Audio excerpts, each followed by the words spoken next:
เจ้าสู้ข้าไม่ได้หรอกสละเมืองมาซะดีๆแล้วข้าจะแบ่งดินแดนให้ปลูกผักเลี้ยงปลาตามใจชอบหาไม่เราจะเข้าไปเองจะไม่เหลืออะไรเลย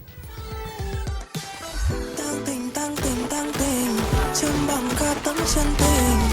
tắm cho hoa lời hay ý đẹp tận tâm hết mình ta nguyện xin giữ trái tim chân thành cho nàng baby tiếng sét của ái tình muốn gắn kết giữa mình gieo mầm thương ở nơi tâm hồn để hóa một rừng hoa khu vườn từ lâu chẳng có một ai ghé ngang qua phải chăng đã yêu rồi từ ngày ánh mắt đầu tiên em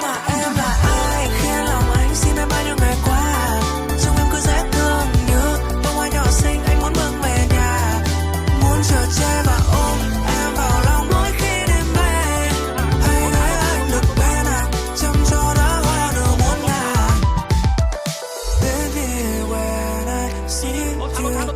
I just wanna be your boyfriend trái tim anh như loạn nhịp là vì em về